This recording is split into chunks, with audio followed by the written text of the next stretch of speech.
आप बिल्कुल रिसेंटली अम्मी बनी हैं और आपको बच्चे की पॉटी का पैटर्न बिल्कुल समझ नहीं आ रहा कि आखिर ये बार-बार पॉटी क्यों कर लेता है जब मैं उसको फीड कराती हूँ।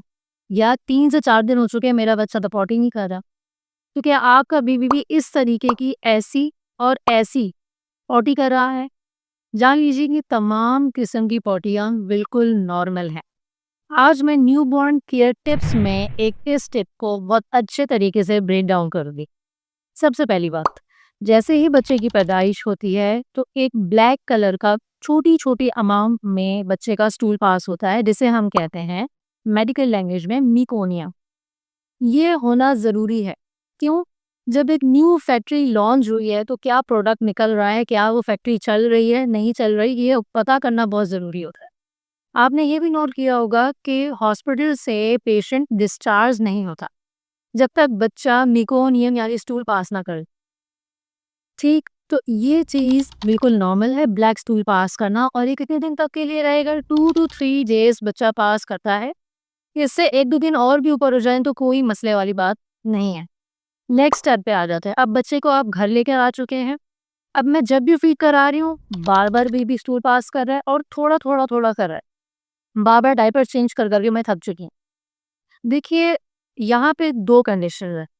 एक वो माँ है जो अपना दूध पिला रही है और एक वो माँ है जो डब्बे का दूध दे रही है किसी भी वजह से। इन 2 मदर्स की कंडीशंस डिफरेंट होंगी। पहले तो ये बात समझ लीजिए। पहली कंडीशन में जैसे ही माँ दूध पिलाएगी फौरन बच्चा स्टूल पास करेगा, ये कंप्लीटली नॉर्मल है। उसकी 10 नैपीज़ भी गंदी हो सकती हैं, 5 नैपीज़ भी गंदी हो सकती हैं, जितनी बार भी गंदी हो आपने डायपर चेंज करना है and this is completely normal. Breastfeed mothers के बच्चे कभी-कभी हरी चटनी जैसी भी पॉटी करते हैं। जैसे बिल्कुल धनिया पुदीने की चटनी वैसे इस तरीके की भी करते हैं, ये बिल्कुल नॉर्मल है। ग्रीनिश पॉटी करेंगे या येलो मस्टर्ड टाइप करेंगे, ये भी कंप्लीटली नॉर्मल। अब मैं बात कर लेती हूँ फॉर्मूला फीड वाले बच्चों के बारे में। ऐसे बच्चे ऐसे फ्रीक्वेंटली पॉटी नहीं करते। ये कभी-कभी दिन में 1 बार करते हैं या शुरू के डेज़ में तो 2 से 3 बार। शुरू के डेज़ से क्या मुराद है? अभी महीने के नहीं हुए। तो इस तरीके के बच्चे 2 से 3 मर्तबा पॉटी करेंगे और इनकी बॉडी का कलर भी चेंज होगा। वो होगा थोड़ा ग्रीन कलर का, ग्रीनिश का है। तो ये भी वही बिल्कुल नॉर्मल है।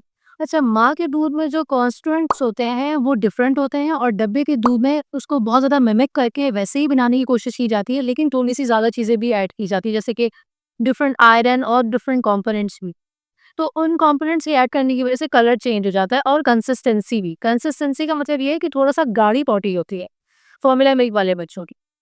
तो बड़े ये ऐसे कहेंगे कि हमारे टाइम पे हम भी दूध डब्बे का पिलाते थे, लेकिन हमारे टाइम पे तो बच्चा ऐसा दूध ऐसे नहीं करता था पॉटी। तो देखिए उस वक़्त के डब्बे के दूध भले ही अब उस टाइम पे सेम कंपनी हो, अभी भी वही कंपनी है, लेकिन कॉन्स्टिट्यूएंट्स चेंज करते रहते हैं, लोग एडवांसमेंट ले आते हैं। तो इसलिए परेशान होने की ज़रूरत नहीं है। आप बात कर लेते हैं उन बच्चों के बारे में जो 4 से 5 दिन तक पॉटी नहीं कर ये भी कंप्लीटली नॉर्मल है। शुरू के दिनों में यानी कि 1 मंथ, 2 मंथ तक बच्चों की पॉटी का साइकिल सेट हो रहा होता है। ज़्यादा टाइम भी लग जाता है, 3 मंथ्स भी लग जाते हैं, तो आपने खुद समझना है। जो बिल्कुल फर्स्ट बॉर्न चाइल्ड वाली मदर है उसके लिए तो मुश्किल होती है, लेकिन सेकंड और थर्ड बॉर्न चाइल्ड वाली मदर एक्सपीरियंस उनको हो चुका होता है तो परेशानी नहीं होती। अब मैं बात कर लेती हूँ कि कौन सा स्टूल खराब है, उसकी वजह से आपको फौरन डॉक्टर के पास जाना है। अगर बच्चा बिल्कुल सफ़ेद रंग की पॉटी कर रहा है तो ये खतरनाक बात है और दूसरी है अगर वो लाल रंग की पॉटी कर रहा है। ये दोनों खतरनाक चीज़ें हैं। तो मैं यहाँ पर एक चार्ट भी लगा देती हूँ। इस चार्ट को देखिए, इसको इसका स्क्रीनशॉट ले लीजिए। आपको आसानी हो जाएगी। इसको सेव कर लें कि कौन-सी पॉटी का कलर नॉर्मल है एंड कौन-सा एबनॉर्मल है ताकि हम फ़ौरन डॉक्टर के पास जा सकें। और अगर आपके बच्चे को बार-बार पॉटी करने की वज़ह से बहुत ज़्यादा रैशेज़ हो रहे हैं और ठीक नहीं हो पा रहे, बहुत ज़्यादा मसला हो रहा है, डायपर्स बार-बार चेंज कर रही हूँ, फिर भी नहीं ठीक हो रहा, तो मैंने नैपी रैश के ऊपर एक बहुत अच्छी वीडियो कंडक्ट की है। आप उसे लाज़मी जाके देखिए, होम रेमेडीज़ बताई गई हैं। बहुत आसानी होगी आपको इससे। नेक्स्ट बात कर लेते हैं ब्रेस्ट फीडिंग के हवाले से। आपके बेबी का जो पेट है, उसका साइज़ सिर्फ कितना बड़ा है? अखरोट जितना। ये अखरोट जितने साइज़ का पेट कितना ब्रेस्ट फीड अपने अंदर है, कितना फॉर्मूला मिल्क अपने अंदर लेगा? सबसे पहले कॉन्सेप्ट समझ लेते हैं क्लस्टर फीडिंग का। आप परेशान हैं, हर 15 मिनट 20 मिनट बाद बार-बार बच्चा रोता है, दूध पिलाना पड़ता है, बार-बार ऐसा क्यों हो रहा है? एक ही दफ़ा में क्यों नहीं पी लेता? क्योंकि उसका पेट इतना सा है, पिएगा, फिर खाली हो जाएगा, फिर दोबारा माँगेगा, फिर खाली हो जाएगा, फिर माँगेगा। ग्रेजुअली उसका साइज़ बड़ा होता जाएगा, 1 मंथ के अंदर-अंदर एक सेब जितना साइज़ हो जाएगा, फिर और बड़ा होता जाएगा। ऐसे करके वो ज़्यादा मिल्क स्टोर करेगा, ज़्यादा देर तक खामोश रहेगा। यहाँ पे कुछ डिफ़रेंस, एक मदर है जो ब्रेस्ट फीड करा रही है और एक मदर है जो फ़ॉर्मूला मिल्क दे रही है, यानी डब्बे का ही। डब्बे का दूध आप 30 एमएल बच्चे को शुरू की डेज़ में दे देते हैं, तो 30 एमएल बच्चा 2 घंटे भी निकाल सकता है, 1 घंटा भी निकाल लेता है। अगर आपका बच्चा ब्रेस्ट फीड पर है, आपको नहीं मालूम कि आपके ब्रेस्ट में कितना मिल्क आया, बच्चे ने कितना पिया, तो वो थोड़ा-थोड़ा कतरा ड्रॉप बाय ड्रॉप भी पिएगा, तो बार-बार उसको भूख लगती रहेगी। तो यहाँ पे दोनों में डिफरेंसेस है। शुरू के 1 मंथ में क्लस्टर फीडिंग ही ज़रूरी होती है, चाहे वो 20 मिनट्स के इंटरवल से ही दूध बार-बार माँगे। जब नींद अगर आई भी है, 2-3 घंटे हो चुके हैं, नहीं आपने उसको जगाया, तो आपने उसे ज़बरदस्ती अपने साथ लगा के दूध पिलाना है। ये बहुत ज़्यादा ज़रूरी है, क्योंकि उसका पेट खाली हो जाएगा और बच्चा नहीं पहचानेगा कि उसका पेट खाली है शुरू के डेज़ में, न्यूबॉर्न स्टेज में, जब वो बिल्कुल इन्फेंट है, यानी 28 दिन के अंदर है। तो आपने इस चीज़ का सबसे ज़्यादा ध्यान रखना है उसकी डाइट से रिलेटेड। अब यहाँ पे कुछ मदर्स को प्रॉब्लम होती है लैचिंग, यानी अपने से लगाने से रिलेटेड प्रॉब्लम होती है कि बच्चा दूध नहीं पी पाता।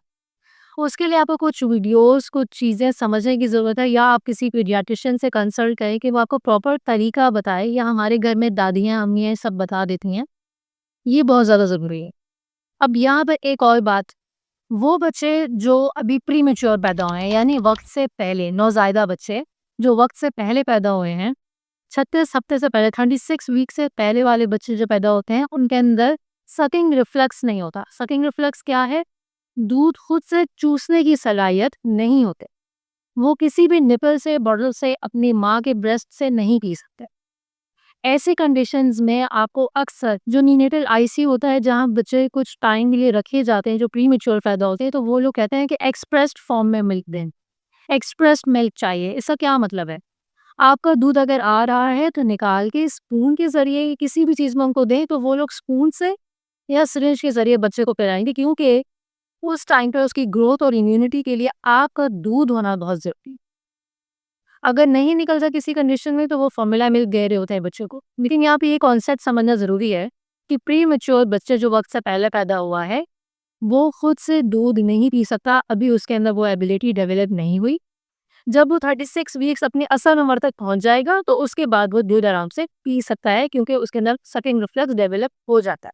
अब इससे रिलेटेड कुछ चीज़ें ऐसी हैं कि बार-बार उल्टी कर रहा है बच्चा, स्पिटिंग बहुत ज़्यादा कर रहा है, तो आपने बच्चे को बर्प करानी है, यानी डकार दिलवानी है।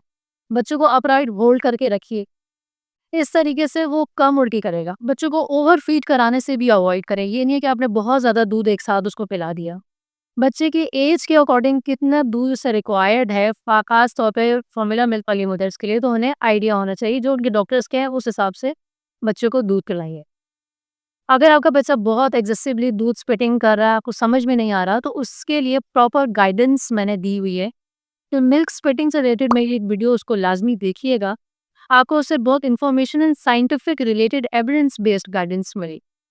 नेक्स्ट मैं गाइडेंस दे देती हूँ, जब आप हॉस्पिटल में हैं तो कौन सी चीज़ें डॉक्टर्स बच्चे को लगाएं। पहली जो चीज़ है बीसीजी की वैक्सीनेशन, ये टीबी के लिए होती है, बच्चे के बाजू पे लगाई जाती है। दूसरी चीज़ होती है विटामिन के का इंजेक्शन। तो विटामिन के इंजेक्शन बच्चे के ब्लीडिंग डिसऑर्डर्स को रोकने के लिए होता है। थर्ड चीज़ जो लगाई जाती है, वो कुछ हॉस्पिटल्स में हेपेटाइटिस के इंजेक्शंस भी लगाए जाते हैं। इसके अलावा बच्चे का एपगार्ड स्कोर देखा जाता है, जिसके अंदर 10 में से बच्चे को नंबर्स दिए जाते हैं कि जब वो पैदा हुआ था तो उसकी अपीयरेंस कैसी थी, उसका ब्रीदिंग रेट यानी सांस लेने का निज़ाम, हार्ट रेट, ये सब कुछ कैसा था।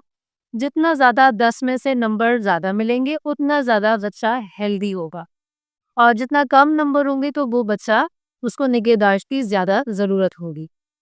तो ये तमाम वो चीज़ें हैं जो आपको मालूम होनी चाहिए कि हॉस्पिटल में क्या-क्या चीज़ें बच्चे को ज़रूरी होती हैं, वो करवा के फिर आप बच्चे को घर पे लेकर आएँ। इन टिप्स के अलावा मैंने 10 न्यूबॉर्न टिप्स सेपरेट एक वीडियो बनाई हुई है। अगर आप चाहते हैं कि वो वीडियो जाके लाज़मी देखिए, उसपे बहुत अच्छा ऑडियंस का रिस्पॉन्स आया है, आपको भी वो ज़रूर पसंद आई। और अगर आपका बच्चा 6 माह से बड़ा हो चुका है और अब आप उसको कुछ अच्छा-सा खिलाना चाहती हैं, कोई ऐसी डाइट देना चाहती हैं कि वो और दूसरे बच्चों की तरह गोल-मटोल हो जाए, तो आप मेरी फूड की प्लेलिस्ट जल्दी जाके चेक करें। उसमें मैंने बच्चों से रिलेटेड हर एक प्रॉपर रेसिपी और साइंटिफिक गाइडेंस दी हुई है। इंशाल्लाह मैं मिलती हूँ अपनी नेक्स्ट वीडियो में। शुक